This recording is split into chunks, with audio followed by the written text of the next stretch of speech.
Pourquoi les hommes européens et les femmes latinas s'aiment-ils autant et forment-ils le couple parfait? C'est vraiment intéressant d'observer ce phénomène. C'est toujours la même chose. Un homme du premier monde vient en Amérique latine en vacances, voit une latina vaquer à ses occupations, et là, boum, il tombe éperdument amoureux.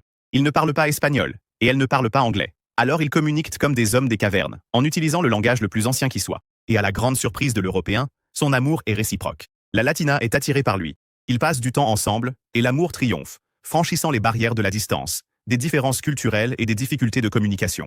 Ils finissent par se fiancer et fonder une famille, mais surtout, leur relation dure et ils sont heureux.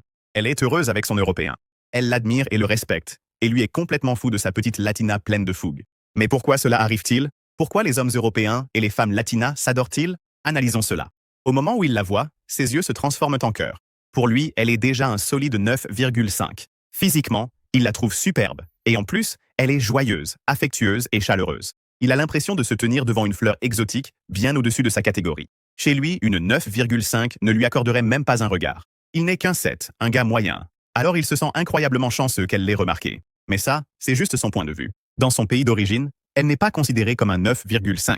Elle est jolie, mais normale. Un homme aussi instruit, structuré et apparemment stable financièrement ne lui a jamais prêté attention auparavant. Les euros de classe moyenne qu'il gagne? En Amérique latine, ça va loin. Chez lui, il n'est que de la classe moyenne, mais ici, il a un vrai pouvoir d'achat.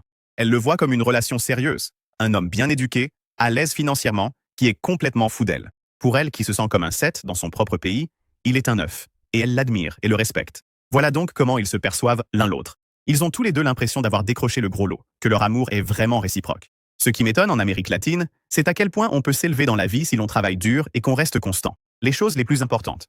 Tes habitudes de sommeil, tes habitudes sportives, tes habitudes alimentaires et ton éducation.